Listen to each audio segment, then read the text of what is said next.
Chers amis, bonjour. Je vous salue de Paris, la ville lumière et de l'éternel amour. Je vous offre une nouvelle vidéo pour continuer le combat de la vie. Oh les cœurs, à cœur veillant, rien n'est impossible, chers amis.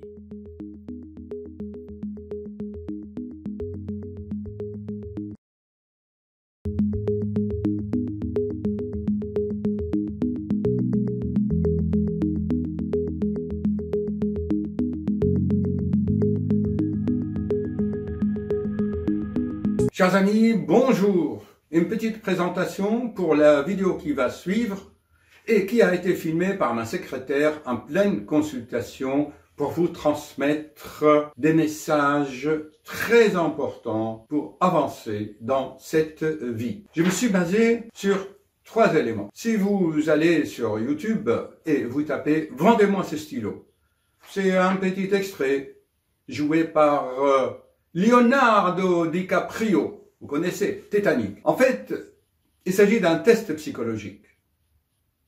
J'ai demandé à la patiente qui avait un début de cancer au niveau des seins. Souvent, je fais ce test en se basant sur ces principes de neurosciences pour savoir si l'être humain ou le patient est attaché, si il s'identifie à sa maladie, surtout inconsciemment. Car sachez, chers amis, que l'être humain tire des bénéfices secondaires, inconscients la plupart du temps, d'un certain comportement qu'il accomplit dans son environnement, qu'il soit en famille, en entreprise ou ailleurs. Je lui ai posé la question, vendez-moi vos cellules cancéreuses. Allez, je vous les prends, allez, je vous les achète. Et vous allez voir ce qu'elle a répondu et comment j'ai analysé la réponse. Oui, mais il y en a qui me disent, oui, docteur, mais c'est génétique. C'est le mot à la bouche. Génétique, tout est génétique. Je suis désolé, mais j'écris ici une phrase. Ceux ou celles qui disent, ah, docteur, c'est génétique, c'est programmé dans mes chromosomes, je leur dis, je suis désolé. Et parfois même, je suis sévère. Ce sont des ignares paresseux qui se sont contentés d'une petite information générale. Mais ils ont oublié l'épigénétique, chers amis, l'épigénétique. C'est-à-dire que le programme que tu as hérité, cette application, ce logiciel que tu as hérité de tes parents ou de tes ancêtres, tu n'es pas obligé de l'allumer, tu n'es pas obligé de l'exécuter. L'exécution d'un programme génétique dépend de toi, de ton environnement, de ce que tu fais. Les sciences l'ont montré que si tu fais du sport, tu modifies le programme génétique.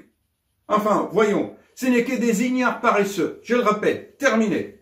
Car actuellement, notre planète veut des gens empathiques, dynamiques, actifs, et pas des assistés. Je suis désolé. Il faut dire les choses telles qu'elles sont. Et puis, à la fin, chers amis, vous allez voir la différence entre ce matin, dans cette nouvelle présentation, nouvelle ambiance, comment je suis dynamique au début de la journée, et après avoir consulté une dizaine, voire parfois une quinzaine de patients, à quel point je suis exténué car je donne de mon énergie aux patients, ou généreusement et avec plaisir, avec empathie.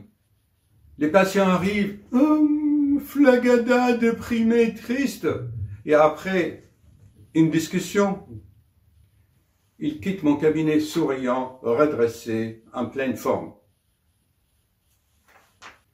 Et à mon tour, j'applique les techniques de Bruno Gröning avec cette méditation, plutôt bioméditation par réflexion, et le cosmos me redonne cette énergie. Vous voyez, ce matin, je suis en pleine forme et vous allez voir comme Leonardo DiCaprio, vendez-moi ce stylo. Il y a une technique de marketing, plutôt de neuromarketing. Donc, je disais, eh bien, il faut se recharger en énergie. Voilà, ne faites pas trop attention, c'est filmé en plein cabinet par ma secrétaire. Bon, je vous fais une petite panorama de ma fenêtre. Voilà. Bon, voyons cette vidéo, s'il vous plaît, qui a été tournée en temps réel. Chers amis, quand on pose la question à une patiente, donnez-moi vos cellules cancéreuses, je les prends. Allez, c'est trop cher, je les vends très très cher. Alors en fait, c'est un test psychologique. C'est que 70% de nos maladies sont voulues par notre subconscient. Parce que il y a quelque chose derrière. Il y a souvent un bénéfice. Et là, l'être humain ne le sait pas. Ce test démontre que quand un patient dit « Oui, je vous les vends, ces cellules cancéreuses, très très très chères », eh bien, gardez-les. Parce que ça l'arrange. Par contre, 30% des patients, juste, me disent « Docteur, des cellules cancéreuses, mais je vous les donne gratuitement, prenez-les.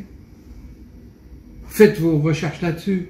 Je veux m'en débarrasser. » Donc là, j'ai dévoilé son subconscient. À méditer, chers amis. Ça vous touche, ce que je viens de dire? Qu'est-ce que vous gagnez? Ils sont où d'abord? Continuez. Ils sont où? C'est bon, ça continue? Alors maintenant, les études ont montré que toute cellule cancéreuse dans les seins, elle est d'origine psychosomatique. Mais les professeurs des universités ne veulent pas dévoiler. Si un grand professeur d'université va dire « Ah bon, les kystes au sein, c'est psychosomatique », eh bien moi je perds mon cher de professeur à l'université. Parce qu'au fond de vous-même, je vous dis, mais ça c'est le patient ne veut pas l'accepter ça. Je fais une vidéo là-dessus. Je fais une vidéo. La patiente qui a les boules là, les boules, les boules, les boules. Combien de vidéos je fais sur les boules? Je raconte toujours cette histoire de cette patiente. Il y a 10 ans, ah, j'ai des kystes à l'ovaire. 3 ans après, ah, j'ai kystes ici à la glande thyroïde. 2 ans après, ah, j'ai des kystes dans l'utérus. Après, il vient me dire, j'ai des kystes ici dans les seins. Je dis, madame, quel est le deuxième mot pour décrire le mot kyste? Je lui montre des objets. Ah, finalement, je l'ai conduit à penser. Il dit oui, c'est des boules. Une kyste, c'est un boule. C'est des boules, un kyste. Non, c'est une boule. Oui, non. Un kyste, c'est un boule. Une boule, on dit en français. Oui. Une boule. Alors, quand il y a des boules là, et des boules là, et des boules là, ça veut dire quoi? Quand on dit en français qu'on a les boules, ça veut dire quoi? On a les boules. Et on a les nœuds. Ça se noue. La vie de madame, je m'excuse à d'autres femmes, moi ça fait 40 ans, c'est qu'ils ne veulent plus de leur corps de femme. Donc ils s'amputent de l'utérus, on coupe l'utérus, on coupe le vagin, on coupe les seins, et comme ça ils deviennent neutres. Ils ne veulent plus de cette forme de féminité. Il y a l'image de soi. Il y en a qui se font ça parce qu'ils ne veulent pas que leur mari le touche. Bon, les maris adorent caresser les seins. Et moi je peux vous dire, le fait que le mari caresse les seins, les femmes qui ont des câlins sur les seins n'ont jamais de cancer. Parce qu'il y a production d'une hormone qui s'appelle l'ocytocine. Alors maintenant, moi je rentre dans le vif du sujet. Est-ce que votre mari aime caresser vos seins, oui ou non? Donc peut-être qu'il ne fait pas assez, ou vous voulez le punir, au fond de vous-même, vous n'aimez pas ça. Donc on va vous couper un peu les seins, vous lui privez de plaisir. Quels sont les rapports avec votre mari? Entre nous. Sincèrement, au fond, de toute honnêteté.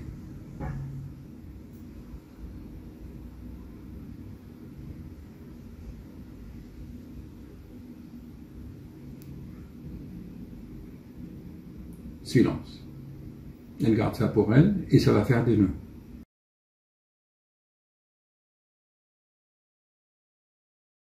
Voilà. Et lui, il tient à vous, mais vous, votre vie, vous êtes un peu égaré. Vous ne savez pas encore ce que vous voulez faire. Vous apprenez des choses. Non, c'est pas ce que vous m'avez dit.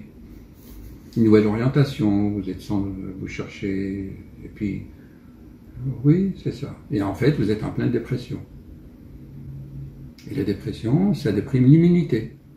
Même les plus grands câlins de mari ne peuvent plus produire assez d'ocytocine, ou d'endorphine, ou des hormones de bonheur. Vous êtes content de votre corps de femme? Bien. Bon, alors, est-ce que maintenant, vous voulez... Qu'est-ce que vous allez en faire de ces cellules atypiques? On garde le sein ou on le remplit un peu par des muscles un peu sur le côté? Bien. Je pense que, pour conclure, que tout problème au niveau des seins, c'est vraiment un conflit. Un conflit. Voilà. Bon, on peut arrêter. Ce sont des signes que vous avez besoin d'être aimé. Même si l'être aimé est à des milliers de kilomètres. Car la nostalgie aussi est salvatrice. Alors seulement, vous êtes là. Et ce qui est là, ce qui est, c'est je suis, est la vérité, chers amis. Bonne guérison. Et allez-y, à haut les cœurs, chers amis. Haut les cœurs. Bonne journée.